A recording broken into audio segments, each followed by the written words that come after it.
Salut et bienvenue dans ce 5e épisode. Pour pouvoir évaluer l'état des pièces que je vais récupérer, j'ai souhaité équiper mon labo d'un testeur de composants. Alors j'ai commandé ce kit pour moins de 10 € sur eBay. Comme vous allez le voir, j'ai eu une petite surprise au moment de souder les composants.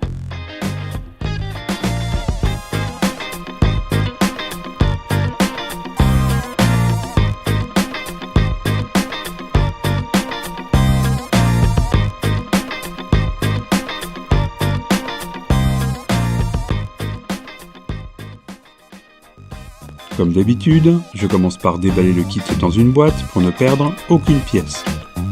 Et je vérifie les composants.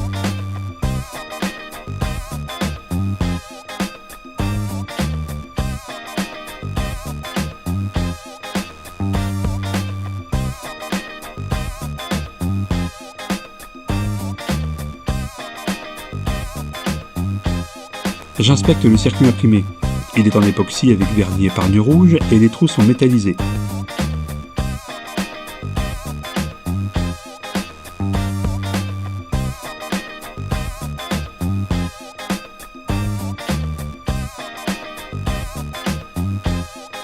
C'est vraiment un très beau circuit imprimé de très bonne qualité.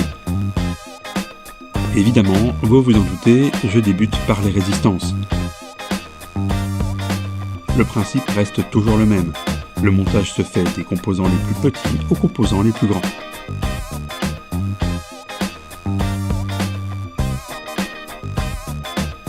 Le kit est livré sans notice. Le vendeur eBay fournit un lien dans son annonce pour des PDF, mais ces liens n'aboutissent à rien. J'ai donc fouillé le web pour trouver des instructions de montage et je ne suis tombé que sur des modèles similaires, mais pas exactement celui que j'avais acheté. J'ai finalement trouvé sur le net une description sommaire du montage. Je vous la mets dans la barre d'infos.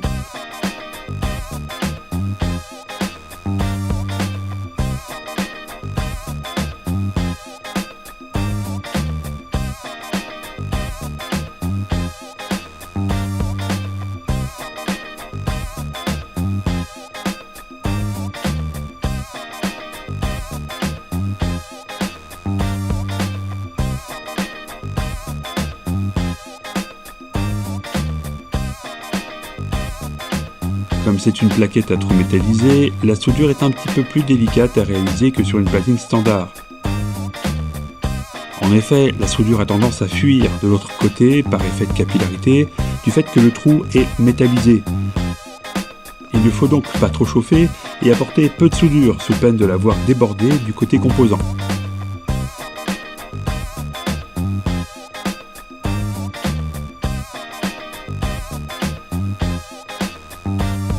Pour la première fois, il manque réellement une pièce dans ce kit.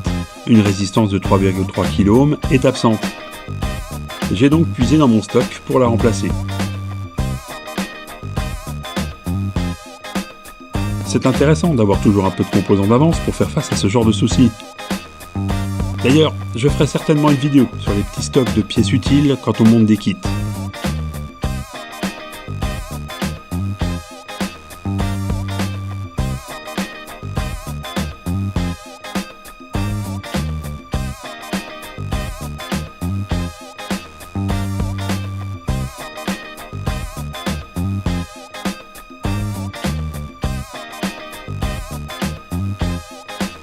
Surprise, j'avais mal inspecté mon kit, il y a des CMS à souder. Les photos sur l'annonce du vendeur montrent la platine avec les CMS déjà montés. C'est assez courant dans les kits où ces composants fragiles sont soudés d'avance à leurs emplacements respectifs. Là, si je veux que mon kit fonctionne, je vais devoir les souder moi-même. Pour avoir déjà regardé plusieurs techniques dans des vidéos YouTube, je décide d'adopter celle du collage au flux. Je dépose une quantité assez généreuse de flux sur l'emplacement du CMS et je le pose à sa place.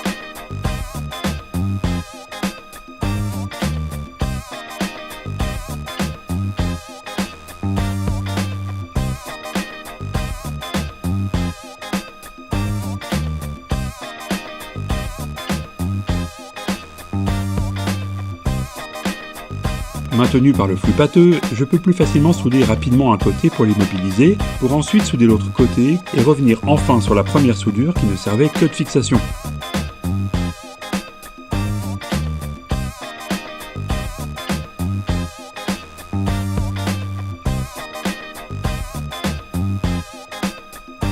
Et voilà, mesdames et messieurs, sur vos yeux ébahis, je viens de souder le tout premier CMS de ma vie. J'ai répété l'opération pour les deux suivants.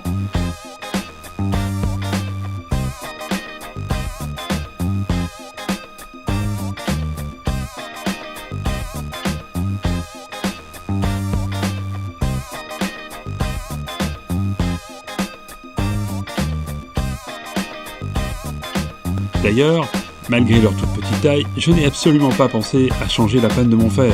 En fait, le flux empêche les ponts de soudure. Certains utilisent même une panne biseautée très large, chargée d'étain, et balayent les pattes qui sont noyées dans le flux.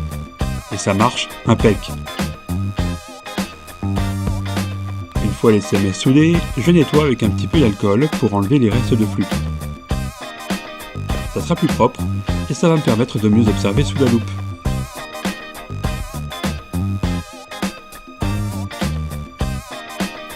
Après cette aventure, je prends donc le temps d'inspecter soigneusement le résultat de mon travail, pour éviter toute mauvaise surprise. Il semblerait que pour une première, ça ne soit pas si mal. Je passe ensuite au condensateur céramique et au quartz pour le microcontrôleur. Je les isole et je les range par valeur.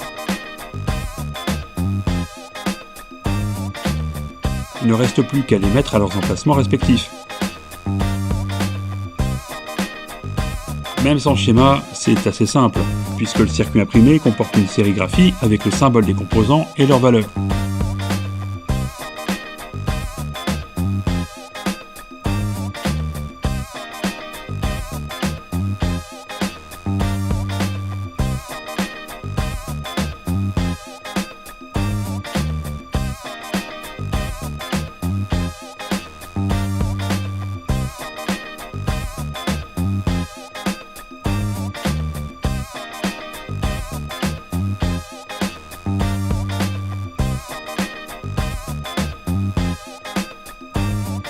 Je poursuis avec les composants un peu plus hauts.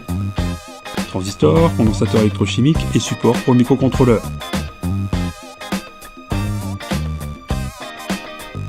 Le support fourni de type Lear, c'est plus économique mais de moins bonne qualité. Je prends alors dans mon stock de la barrette sécable de support type Tulip et je prépare 2 rangées de 14 broches pour remplacer le support fourni que je n'utiliserai pas.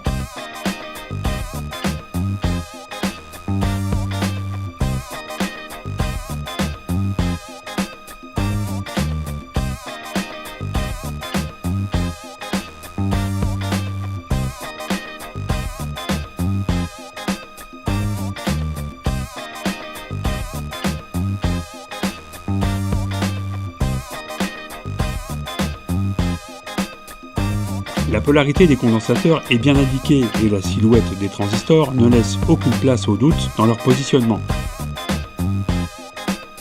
Avec de tels marquages, tout est facile à assembler. Cependant, je fais toujours attention à la quantité de soudure que je dépose pour ne pas la voir fuir du côté des composants. D'ailleurs, à ce propos, une belle soudure sur ce type de platine n'a pas l'aspect habituel qu'elles ont sur une platine à trous standard. Elles n'ont pas cette forme conique qu'elles ont d'habitude.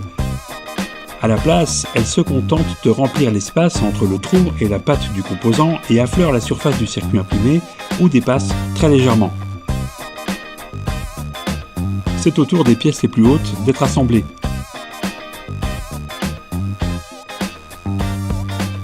Pour la LED qui témoigne du fonctionnement, je choisis de la surélever et de la maintenir droite avec 2 perles à repasser par patte. C'est une technique très économique pour faire des petites entretoises.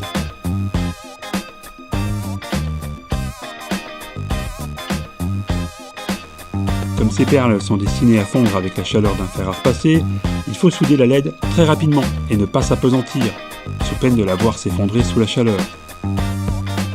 Je peux vous dire que j'en ai fusillé quand même une paire avant de choper le coup de main.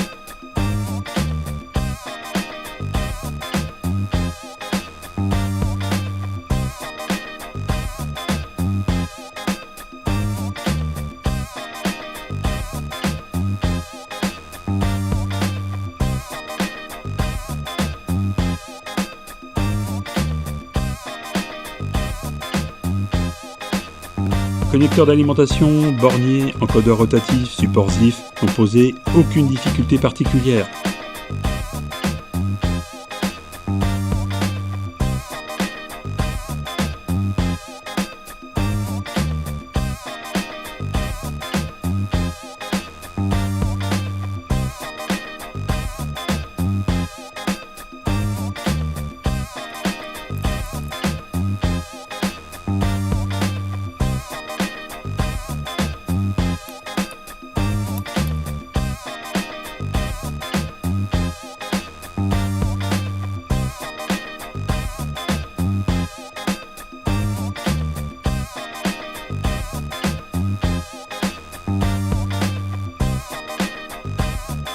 Enfin, je termine la partie électronique avec la mise en place du microcontrôleur sur son support.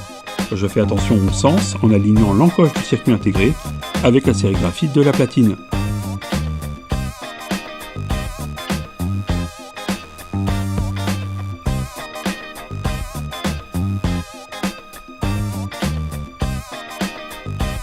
Je branche l'écran dans son connecteur pour vérifier qu'il trouve bien sa place et que rien ne va risquer d'entrer en contact avec son circuit imprimé.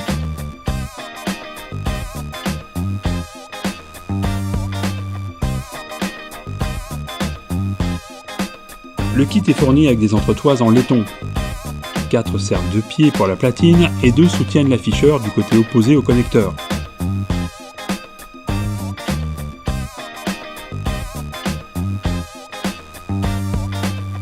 Là aussi, aucune difficulté particulière. Je prends soin de serrer fermement en maintenant les entretoises avec une pince et je fixe l'écran en place sur ces 2 piliers. Attention, il faut serrer modérément si on ne veut pas écraser ni casser le circuit imprimé de l'afficheur. Je branche un bloc d'appui sur le connecteur d'alimentation et j'allume le testeur. Roulement de tambour.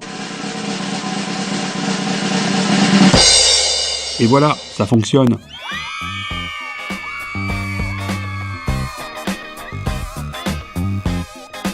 C'est tout pour cet épisode, j'espère qu'il vous a plu. Si c'est le cas, n'hésitez pas à commenter, à mettre un pouce vers le haut et à partager cette vidéo avec vos amis bidouilleurs. Dans une prochaine vidéo, je mettrai ce testeur dans un boîtier et je lui ferai des sondes personnalisées. Alors, pour ne rien rater de la suite de l'aventure, abonnez-vous et pensez à activer les notifications. Bonne bidouille à tous et à très bientôt.